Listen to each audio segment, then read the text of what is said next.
Hey everybody, this is Russ from Metro Game Core. Today we're going to do a review of the AYANEO Pocket EVO. And this one is a high-end Android device, and on paper it looks really impressive. We've got a beautiful 7-inch OLED display that goes up to 165 Hz, and it also feels like an uncompromising handheld console. It's got full-size analog sticks that are Hall sensors, as well as really nice triggers. And to round that all up together, it's got a high-end Snapdragon chip inside as well. However, after taking a pretty deep look into this handheld over the past month or so, I cannot recommend the AYANEO Pocket EVO. And this will definitely be a somewhat conflicting review, because there are elements of this device that are better than any other Android handheld I've used before. But on the other hand, there are some aspects to the Pocket EVO that are so much worse than I would expect from a device that costs upwards of $400+. And personally, I think that if you're going to be spending this much money on an Android-based handheld, the amount of compromises and hiccups with it are just a bridge too far. As you can imagine, we got a lot to discuss, so let's go ahead and get started.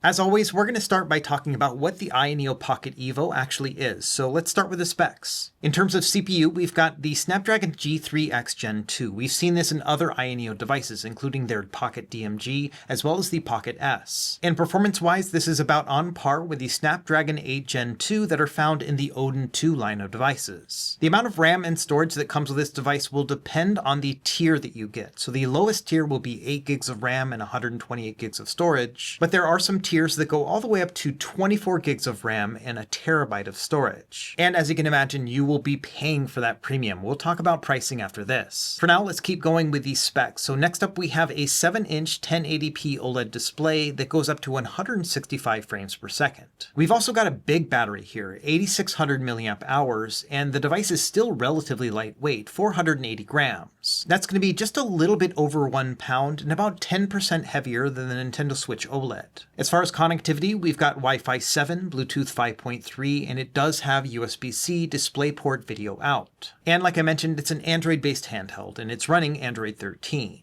Now let's take a look at the price sheet for the AYANEO Pocket EVO. And as of making this video, they still have some units with early bird prices available. So the very lowest price that you can get it right now is $389. That'll be 8 gigs of RAM and 128 gigs of storage. And if you want to increase your RAM or storage, it will just go up from there.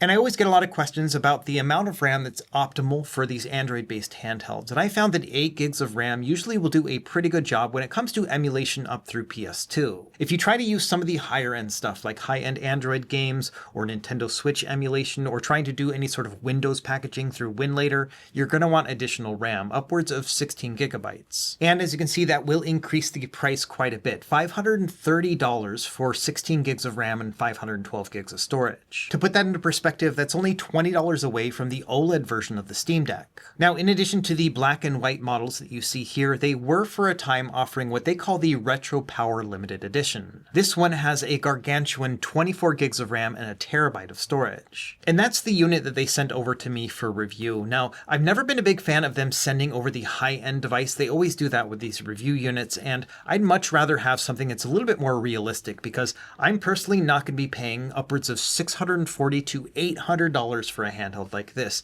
To me, that is overkill, but unfortunately, this is what I have to work with. And so personally, if I was in the market to pick up one of these handhelds, I probably would be looking around the 12 gigabyte tier. That's going to be about $459, which is still a very high price for an Android-based handheld, but that one seems to be the best match for me in terms of the RAM and my actual needs. And so yes, there are no bones about it. This is an expensive handheld. It starts at almost $400 and just goes up and up from there. And once we get to this price point, especially with an Android-based handheld, which has all sorts of limitations when it comes to the software, then it becomes a really hard sell altogether. And so that's kind of the lens I'm going to be using as I go through the rest of this video. For my part, I fully understand that most people will not be interested in a high-end Android device like this, but sometimes it's pretty cool just to see what kind of options are out there. So now let's talk about the size of the AYANEO Pocket EVO and how it compares to other devices on the market. I think the most direct comparison will be the AYANEO Odin 2 Portal. This one's a little bit cheaper than the Pocket EVO, but about the same when it comes to the amount of power and performance. I just recently did a review video of this device, and so I'll leave that link down below, and I also plan on doing a comparison video between these two in the future. Suffice to say, you can see that they are very similar in size. In fact, they have the exact same size screen. Another handheld of similar size is the Nintendo Switch OLED. This one also has a 7-inch OLED panel, and yeah, you can see that the AYANEO Pocket EVO is a little bit bulkier, but in general, they're kind of around the same size. And it is pretty surprising to me that even though the AYANEO is quite a bit thicker, it's only about 10% heavier than the Nintendo Switch. Another device worth comparing it with is the original Odin 2. This one only has a 6-inch display, and it's also an LCD panel,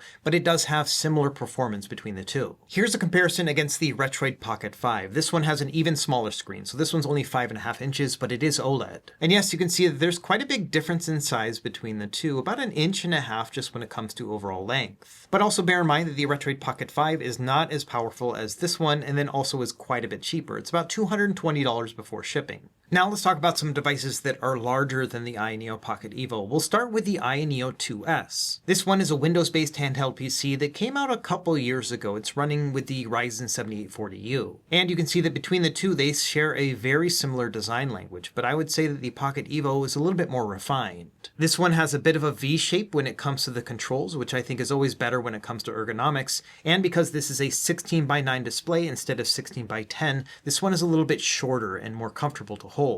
And so to me, the AYANEO Pocket EVO feels like a refinement of this AYANEO 2 design. And finally, here's a size comparison with the OLED Steam Deck. Now you can see this one is quite a bit bigger. It has a 7-inch screen, but it's also 16:10, which makes it taller. And it also has relatively thin bezels around the edges compared to the bezel-less display that we have here on the Pocket EVO. Okay, now that we have an idea of what the AYANEO Pocket EVO is in terms of just the size and the specs as well as the price, now let's talk about the good and the bad that comes with this device. And I'm going to break this up into 3 sections. The first section is going to be those things that I consider to be just definitively good. Like I don't have any asterisks or caveats to it. There's just some good elements to this device. The second thing I want to talk about are elements to this device that are mostly good, because there are some genuinely good moments with this handheld, but they also have some caveats to them. There are hiccups along the way. And then finally, we'll wrap it up with some aspects that I consider to be very bad with this handheld, to the point where I would even consider them to be deal breakers depending on what's important to you. So let's go through each 3 of these aspects, starting with what I think is definitively good. So let's start by just the overall look of the handheld, because I think it looks really good, not just in pictures, but in real life. It's really exquisite and just finely detailed, lots of nice curves to it as well. And so it's a very impressive handheld just to pick up and hold. And I think given the fact that this is an expensive handheld, it does feel like an expensive device. It's not like a cheap little knockoff.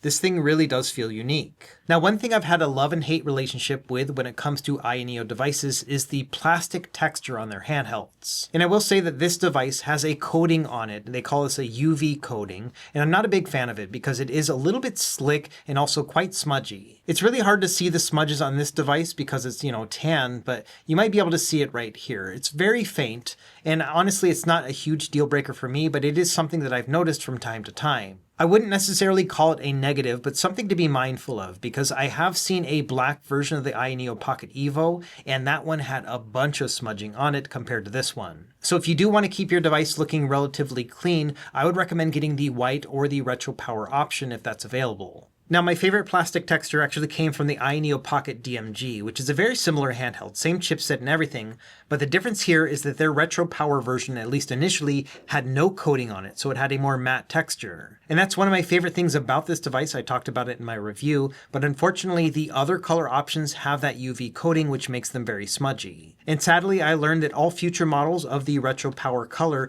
are also going to have that UV coating as well, so this one's kind of a rare option in the fact that it doesn't have it. Personally, I think that every AYANEO device should have this type of texture on the plastic, but obviously I don't work for this company and they've decided to go a different route. Now, to their credit, I will say that the AYANEO Pocket EVO has a better coating on it than the AYANEO 2S does. You can see this one is very shiny and you can see the fingerprints almost immediately. So their plastics have definitely improved over the years. I think it's been about 2 years since this one first came out. And yeah, this one is pretty heinous compared to this, which I would say is still acceptable. So long story short, I am being pretty nitpicky about these plastic textures right now, but I will say that the Pocket EVO is a little bit worse than the DMG, but far and away better than the 2S. And so I have no major complaints about this overall texture. I still think it feels pretty good, but the black model will be pretty smudgy. And we're going to kind of jump around between, the good and the bad and whatnot. But the next thing that I think is really good about this handheld are these triggers. On most Android-based devices, there's usually a compromise when it comes to the trigger feel. They usually will make them quite small, but this one is actually really nice. I feel like they didn't even think about pocketability or portability. They just went with something that's as comfortable as it can be. And I think just in terms of the overall trigger feel, this is probably the best I've ever seen it on an Android-based handheld. It also helps that it has a nice curvature right here that just kind of morphs right into it so that you hold it like this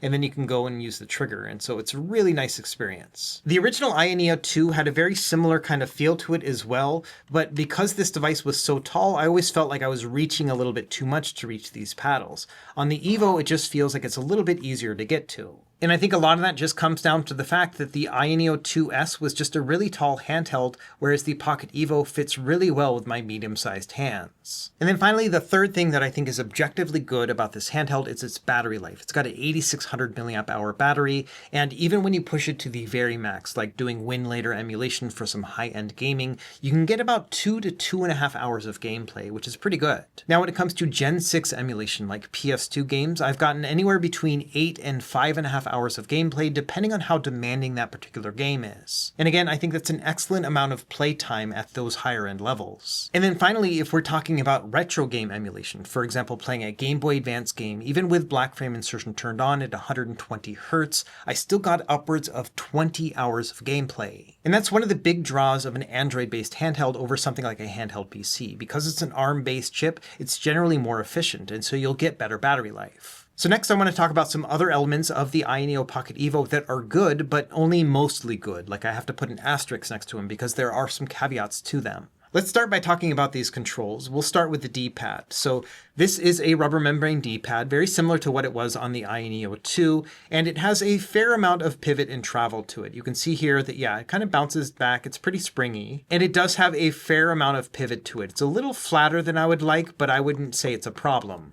When it comes to real-world testing, like doing the contra test, this is where I push down the D-pad and then rock it left and right, I do find that the diagonals are a little bit too sensitive. I would say it's a little bit too easy to hit these diagonals, at least when it comes to my own preferences. So if you are playing something like a precision platformer, I have found myself getting missed inputs where I hit a diagonal when I don't want to. Now, this can also work out well depending on the types of games that you're playing. For example, with a Street Fighter style fighting game, this is actually pretty good. Because these diagonals are pretty easy to hit, that does mean that your quarter circle and half circle moves are going to work pretty well. So in summary, I would say that this D-pad is Hadoukenable and Shoryukenable, but it's a little bit too sensitive for precision-based platformers. Moving on, let's talk about the face buttons. So these are also rubber membrane. They've got a good amount of travel to them. I don't really have any big issues with them. They're a little bit on the loud side, but overall, I think they're still pretty good. One thing they have improved over previous AYANEO devices is that the top of the buttons are now a little bit rounded. They used to be pretty sharp, like a 90-degree angle cutoff, but I'm not really seeing that anymore. And so I think just in general, these buttons are an improvement,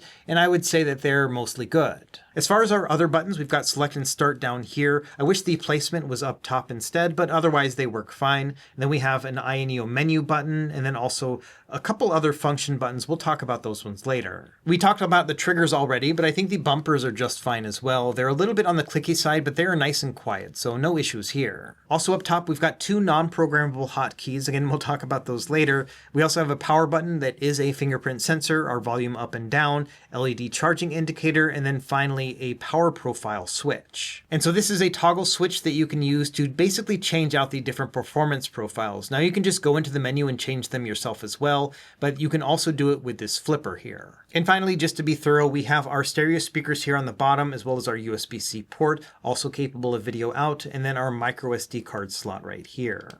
And on the back, it's pretty simple. We've got our fan intake right here along the bottom, and then we have our fan output here up top. Okay, so next let's talk about these analog sticks. And these are full-size analog Hall sensor sticks, and so they do have a pretty nice feel to them. These are the same type of sticks that you will find in GuliKit controllers, and I just assume that they're probably using them as the supplier. Even the texture of the stick caps is like on the GuliKit controllers, which leads me to think that, yeah, these are probably made in a partnership with them. And so in general, I do like the feel of these sticks. They have a wide range of motion. They feel like an Xbox controller. So no major complaints about that other than on this one stick, I have a bit of a grinding feel right up here up top. Now, this is actually the second AYANEO Pocket EVO that I've had for review. I'll talk about that more later, but essentially the previous one that I had no stick issues whatsoever, and it's really only this one stick out of two. So really, when it comes down to it, I've tested out 4 of these sticks across 2 devices, and one of them has that grinding feeling, which I really don't like. I assume it probably has to do something with the manufacturing or QC process. There's probably some little piece of plastic within here that's making that grinding feeling. But yeah, I definitely don't like that feeling here. It's kind of common with a lot of these handhelds, but I haven't had one myself in quite some time. So long story short, yes, I think that these sticks are good, but on my unit in particular, I'm not having the best of time, at least when it comes to this direction. Another thing I think is mostly good with this handheld are the ergonomics. Now, we've already talked about it when it comes to the triggers, but I do like the overall feel here on the back. We've just got a lot of curves going on. We've got this whole curved side right here, but then another curve right here, and then finally a third one here at the bottom. And overall, it does feel very comfortable. It's not quite like a full hand grip like the Steam Deck, but it does give me enough room to basically lay out my entire hand, and yes, it feels good. And when you combine that with the roundedness right here on the front, it's a really comfortable experience. I think it's actually even better than the AYANEO 2 and the AYANEO Geek, which had a similar design but with that 16:10 screen, which was taller.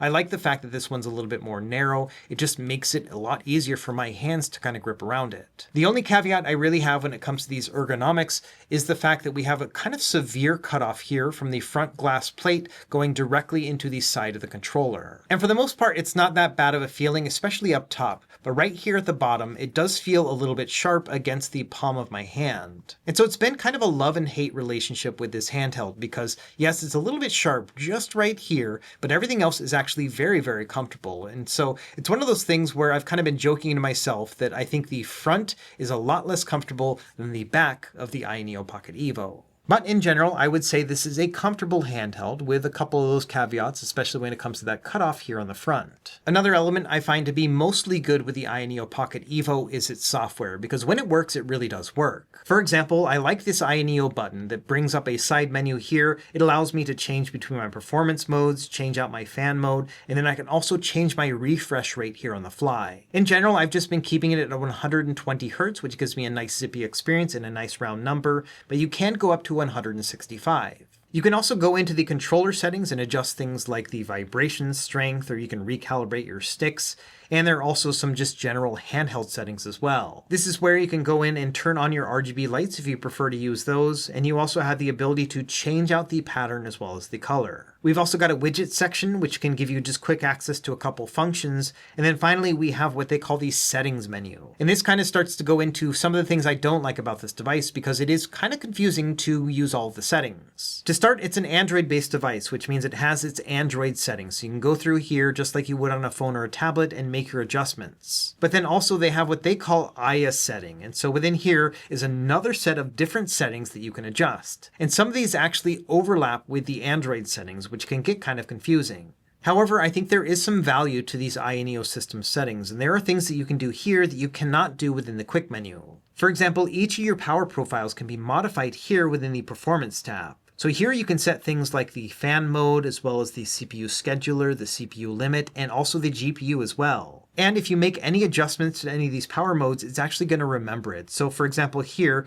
game mode is usually what I will use when I'm doing emulation, but by default, the fan mode was high, which I think was way too aggressive. And so I was able to set it to low, which makes it a lot more quiet and easier to use, and it saves it after every reset. So I definitely appreciate the fact that power users, who I think are probably going to be the largest target audience of the AYANEO Pocket EVO, have the ability to make some of these fine-tune adjustments. Also, if you go into the device menu and under fan settings, you can set your own custom fan curves as well. You can basically make your own algorithm. And personally, I have found that the fan curves are pretty aggressive, so this might be something that you want to adjust. This is also where you want to go to update your AYANEO system settings. And so they've got an update menu right here. I've just recently updated my device, that's why you're not seeing any updates, but I would say at least once a week they have been providing software updates. And so in general, I think that just the overall software usage is actually pretty good, but it's the implementation that kind of gives me that caveat. And a lot of it has to actually do with the menu buttons that they present here. So we've got our AYA button. This one makes sense. You can bring up your menu here,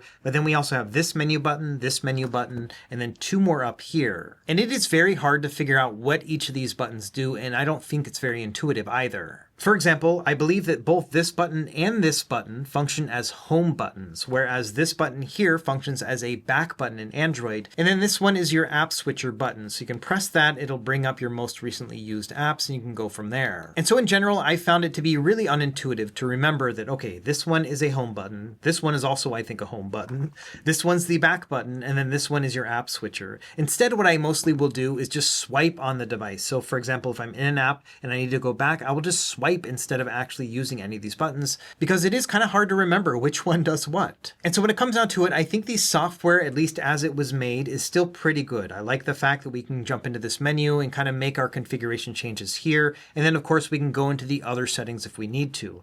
The implementation though of the buttons themselves just doesn't make a lot of sense to me. I think the button layout of something like the Odin 2 Portal is just a little bit more intuitive. We've got select and start up here, then we've got our back button and then our home button, and they're all labeled appropriately. And so I prefer to have a layout like this. It just makes a lot more sense. And then finally, the only other software nitpick that I have for this device is that I think that the fan profiles for each of these power performance modes are just way too aggressive. So for example, with Max, the default is actually the Max fan, and it is very loud. Let me give you a listen right here.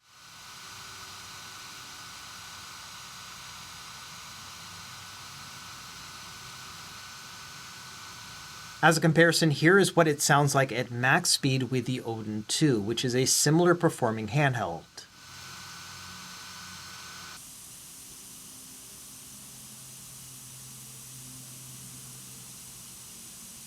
Thankfully, it's very easy to change out these fan modes. For example, I've got it in game mode, but I'm using the low fan instead of high, and this works out really well for me. It's just one of those things where by default, it's not really well tuned, and I know that's been confusing for some users where they put it into max mode and it's just going off like a jet engine.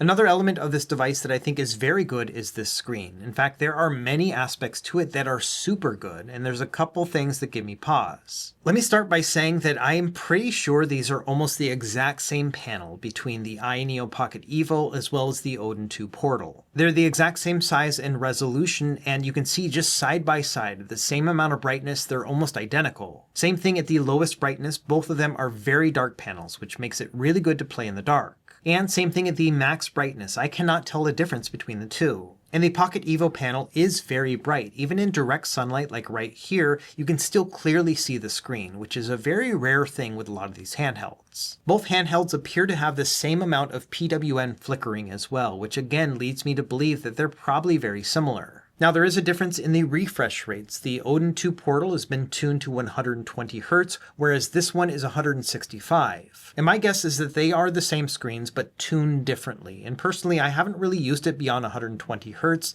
but if you want really high refresh gaming, then this could work for you. And the final thing that makes me think that these may be the exact same panel is the fact that they have the exact same amount of tone shift when you get down to about 30% brightness. I talked about this in my Odin 2 Portal review as well, but essentially once you get down to 30% brightness, the grays take on a somewhat green look to them. And this amount of green tint or mura is actually a pretty common thing to find in a lot of OLED panels, including some flagship phones. And like I mentioned in my Odin 2 Portal video, I had to really hunt this down to even find this effect. It wasn't something that I really noticed until I used specific screens and really tried to track it down. So I think that in my just general day-to-day usage, it's not something that bothers me, but if you're very particular about your screens, this may be a negative aspect for you. Now, another benefit of having a high-resolution screen like this is that we can make adjustments within emulation to give us a CRT-like effect. I've talked about black frame insertion in previous videos, which is a setting within RetroArch. So when you're playing retro games, you're able to basically insert a black frame in between your other frames. And this works with a 120 Hz panel that's playing 60 Hz content like retro games. And the effect here is that it gives you a really nice motion clarity, but it does make the screen a little bit darker. Thankfully, these are bright screens, so it's not that big of a deal, and so I found that yes, on the AYANEO Pocket EVO, black frame insertion works really well. There's also a new shader within RetroArch called the CRT Beam Simulator that was just recently added, and we can take advantage of it on this device as well. To do this, you need to have a more recent version of RetroArch, and then you have to change your video backend to Vulkan. From there, under the video synchronization settings, under shader subframes, set this to 2. You also need to update your shaders, and then once you load up a game, go into the Load Shaders menu. There, under Subframe BFI, you'll find this one, CRT Beam Simulator. And this effectively gives you the same amount of motion clarity as black frame insertion does without having to insert an additional black frame. What this means is that your games will have a CRT-like effect without having to dim the screen, and so this might be better when it comes to battery efficiency. Now, I tested out this shader over the course of several days, and unfortunately I wasn't able to make it work perfectly with my device. No matter what combination of shaders or configurations that I used, I always had this banding effect on the screen, as you can see here with Earthbound. And so unfortunately for me, this was an effect that I just didn't really like seeing when I was playing, and so I ended up not really using the CRT beam shader that much. Instead, I just reverted back to BFI, which I think looks fine, and yes, it does make the screen a little bit darker, but because this is such a bright display, it's not that big of a deal for me.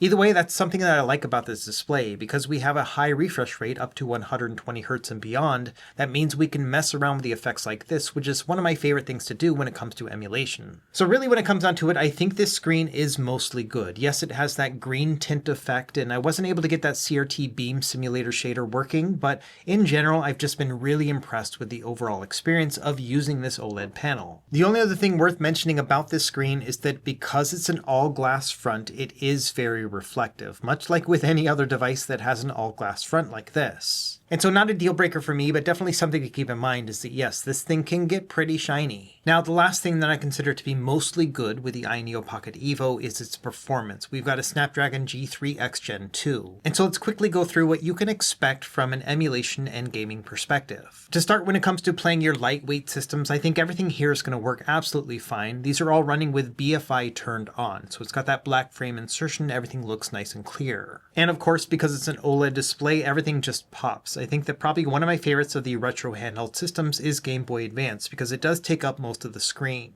When it comes to 4x3 content, like Sega Genesis and Super Nintendo, all these also look very good. You are going to get some black bars on the left and right, but I still think it's pretty acceptable, all things considered. Generally, when I'm playing, I've just found that I focus so much on these games and the beautiful colors that are popping out of the screen that I really just don't notice those bezels. Now, moving up to some of the higher performing retro systems like Sega Saturn and PS1, all these are going to play just fine as well, including with BFI turned on and heavy-duty shaders. Another emulated system I found that works really well on this device is PlayStation Portable. We can upscale this to 1080p or a 4x resolution, and these colors really pop on the screen as well. Now let's move on to Gen 6 systems like GameCube and PS2, and all these will run well, but they may take some additional configuration. When it comes to GameCube, every game that I tested did play well at a 3x resolution, which is going to be beyond 1080p, so it's going to fill up the whole screen in terms of resolution. And I found that for this system as well as PS2, I prefer to play them with the game performance mode turned on, and then I set the fan to low. That gives me really nice performance with most of these games with minimal hiccups. Only one game in the GameCube catalog I actually had to turn on to the max performance mode, and that was Rogue Squadron 2. This one just takes a lot of brute force to get running well, but yeah, at the max profile I had no problem. It's a similar story with PS2, but I did find myself navigating between 2.5 and 3x resolution depending on the game and just overall performance. And again, I'm playing all these games in the game performance mode, so I would expect somewhere between about 5 or 8 hours of battery life depending on how hard that game is to play. But I would say in terms of performance cap, this is probably exactly where it's going to be in terms of the systems that play most of the games. At this point, it's really going to be compatibility with the emulator. And again, no surprises here because we've seen this same chip in other AYANEO devices with very similar performance. The only other emulated system I wanted to touch upon here is Nintendo Switch emulation. I'm using an older build of Yuzu here,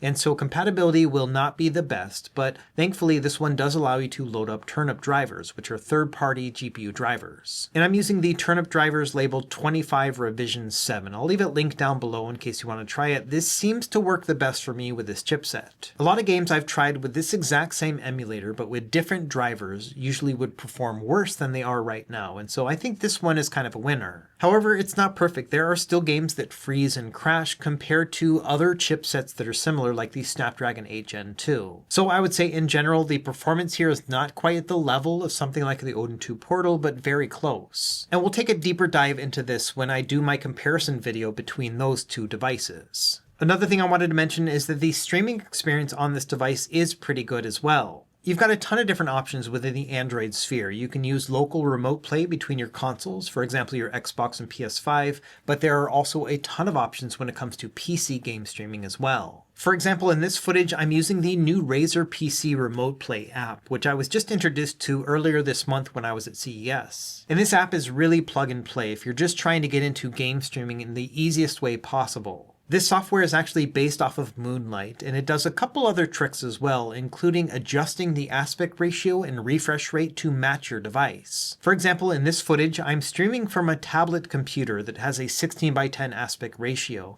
but you can see here that it's playing all the games in 16:9. It's also adjusted the refresh rate to 120 Hz. Now, the tablet that I'm streaming from is not powerful enough to play these games at 120 frames per second, but if I did have a beefy computer right now, it would. And the thing that makes game streaming so good on this device is the combination of the screen and the beautiful colors and everything else, but then also those full-size controls. It really does help. However, streaming is not a perfect experience. We'll talk about that more in a later section of this video. Before that, I did want to mention that you can run Windows on this Android-based handheld through an app called Winlator. However, I do consider this to be a more advanced topic because it requires a lot of configuration and tweaking just to get it running. And even then, it mostly can only handle lightweight to medium weight games. For example, here with What Remains of Edith Finch, it's only running at about 15 frames per second, so I would consider this to be unplayable. Even more lightweight games like Doom 64 was surprisingly rough on this device. It would play at 60 frames per second most of the time,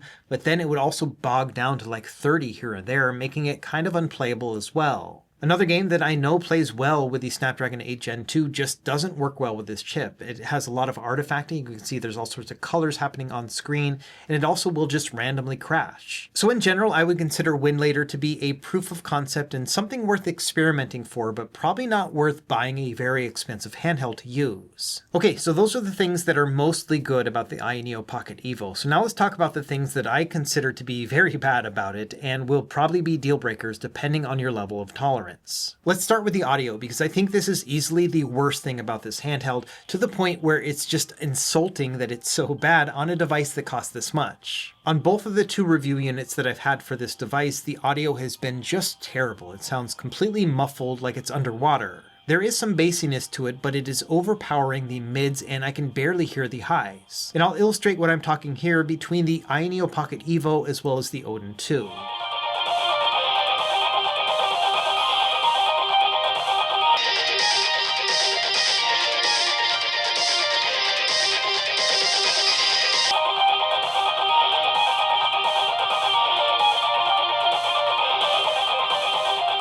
And so I hope you can hear that there is a night and day difference between the two, to the point where the AYANEO Pocket EVO just sounds terrible. And for me, it sounds even worse when there are voice tracks. For example, you're playing a game that has dialogue, it's unbearable for me. Again, I'll give you another example here of just me playing YouTube, and you can probably hear the difference between this one and then the much cheaper Retroid Pocket 5. Market, this video will help narrow that down a bunch.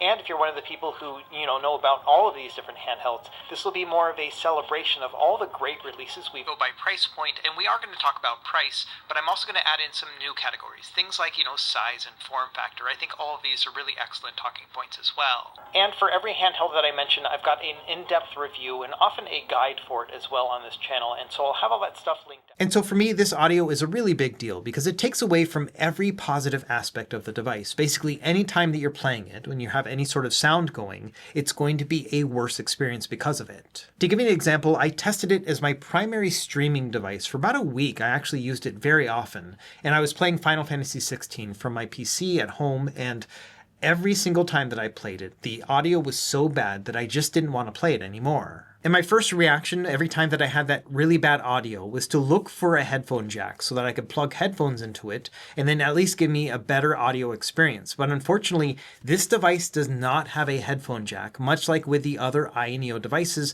from this chipset. And this was not that big of a deal for me with the other two AYANEO devices because the audio wasn't terrible, but this one is so bad that I found myself searching for a headphone jack, and it really annoyed me that I couldn't find one. And so what I ended up resorting to when doing local streaming was using Bluetooth earphones, and that always presents a little bit of audio lag as well, and so it just took away from that overall experience. It's just kind of crazy that I was streaming from my computer to a handheld and the audio was so bad that I had to also use headphones because I couldn't stand the speakers on the device itself. And so yeah, that's kind of a big deal for me in that it took away from every single gaming experience I had. We've got this big, beautiful display, the ability to stream over, like Wi-Fi 7 on this chip, and the audio is so bad that it makes it unbearable. At the very least, having a headphone jack on a device with terrible audio should be a requirement, especially at something that costs $400+. Another negative aspect for me has to do with the compatibility of the Snapdragon G3X Gen 2 when it comes to playing simple Android games. Unfortunately, this is a chip that has not been used very often. In fact, I think only the 3 AYANEO Pocket devices are the only things in the world that actually use this chipset. And so unfortunately, as a result, compatibility with just standard Android apps is not very good. And that's because most game developers are not programming for this chipset. For example, if we go into Diablo Immortal, you'll find that you cannot go beyond 30 frames per second within this game, even though it definitely has the power to handle it. For something like the Odin 2, it can do 60 frames per second, no problem, but on the AYANEO Pocket EVO, it completely prevents you. And there is definitely a night and day difference between playing this game at 60 frames per second versus 30. Another example is Call of Duty Warzone, which is one of my favorite Android games to play, and this one will not let you go beyond very low settings on the Pocket EVO, even though you can pick whatever you would want on the Odin 2 portal. And again, these are very similar chipsets in terms of performance, so we should have the exact same settings between the two. And again, unfortunately, there's a huge difference between playing this game at very low settings or very high settings. And so it's a night and day difference between the two, and it's really unfortunate that the Pocket EVO just can't take advantage of its own hardware. To make matters worse, there are some games that just won't boot at all because the device is considered to be unsupported. So for example with Grid Legends, which plays great on my Odin 2 portal, I can't even boot it, and it won't even let you know that you can't play it until after you've downloaded the entire game and all of its texture packs and logged in and all that kind of stuff, and then it'll tell you that no, you can't play it. And so again, this is a big red flag for me because you may be buying this device to play Android games, and many Android games will not work optimally or at all. Now, to their credit, under the AYANEO system settings, there's a device section, and you can actually spoof other devices. And they've been updating this list with other handhelds or phones that can be spoofed. Now, if you try to pick one of these, it's going to give you these warnings that say, doing a spoofing like this might be considered cheating, and so as a result, you have to accept your own risk by doing this. Now, for the purposes of testing, I did accept the risk for a bunch of these different devices and tried them all out, reset my device and everything, but unfortunately, none of those issues that I had earlier were fixed. And so even though I tried all these different devices, I was not able to upgrade my settings in Diablo or Call of Duty or get Grid Legends to actually work. And so long story short, if you plan on playing a bunch of Android games on the Pocket EVO, the actual implementation may not be as good as you may think.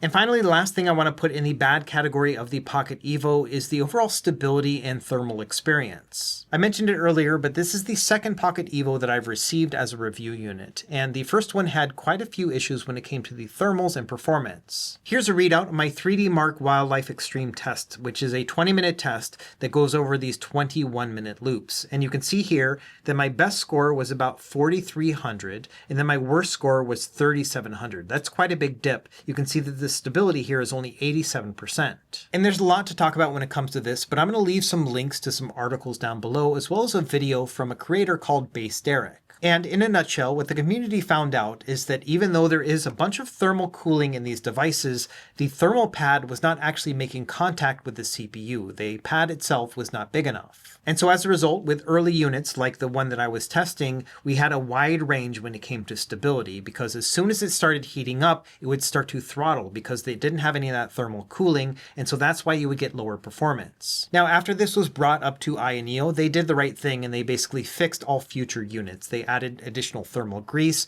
to allow for better thermal conduction. And they also asked me to send back my previous unit, and then they were going to send me a new one with that new thermal application. So that's what we've been reviewing here today. And so again, here are the scores that I got previously before sending it back to AYANEO. And then here are my results with this current device. You can see here that the best loop score was a little bit lower than the previous one, but the lowest loop score is higher, so we have a better stability of 93%. I wouldn't say this is excellent. For example, the Odin devices usually get around 98 or 99% stability, but it is better than it was before. Now this issue was fixed a couple weeks ago as of making this video, and so every future order and everything shipped from that date of about 2 weeks ago is going to have that new thermal application. So the performance will be closer to this than my original AYANEO Pocket EVO. But it does leave me a little bit concerned that something like this got through and that a bunch of the pre-orders were already shipping. And so a bunch of early adopters, who I would say is probably the biggest AYANEO fans, are the ones that were left in a lurch with this poor cooling. And AYANEO's solution to that was to send a thermal grease kit to these people so that they could fix it themselves. But the thing about AYANEO devices is that they are some of the hardest devices to take apart. In fact, the AYANEO Pocket EVO only has 2 visible screws. For everything else, you'll have to actually pull apart some of the skin right here to access the rest of the screws, and then you have to pry it open. To be honest, AYANEO Pocket devices are so hard to open up. I've only done it on one device. It was one of my older Air models, a handheld PC,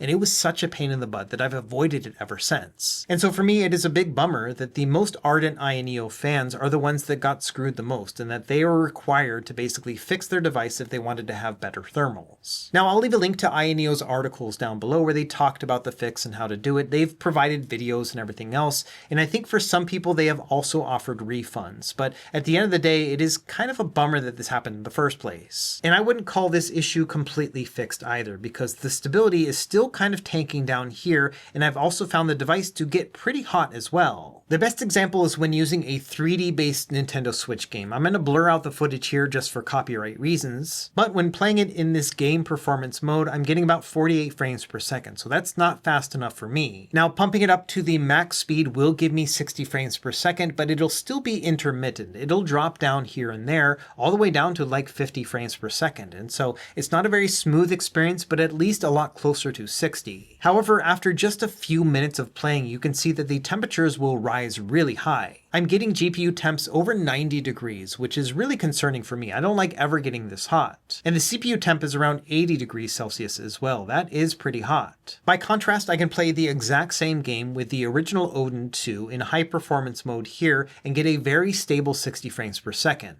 And there may be a lot of factors at play here. Perhaps the Snapdragon 8 Gen 2 is just getting better performance compared to the G3X Gen 2, or it could just be better thermals. Regardless, you can see here that even after 10 minutes of playing in this exact same scene with these same profile settings, it only reached about 60 degrees Celsius with the CPU and GPU combo. So we're getting somewhere between 20 and 30 degrees cooler with the exact same scenario on the Odin 2 versus the AYANEO Pocket EVO, and for me that is a little bit concerning. If you're going to be paying this much for a high-end Android device, I don't ever want to see it get over 90 degrees Celsius in any context, because I feel like that's going to take away from the life of the machine. And for a device that costs so much, I want it to last for a very, very long time. Okay, so that's my summary when it comes to the very good and mostly good and bad things about the AYANEO Pocket EVO. Let's do a quick recap. I'm going to truncate these down to just the very basics of what I like and what I don't like. On the good side, I do like these controls. I have some issues here or there, but in general, I love the fact that we have full-size analog sticks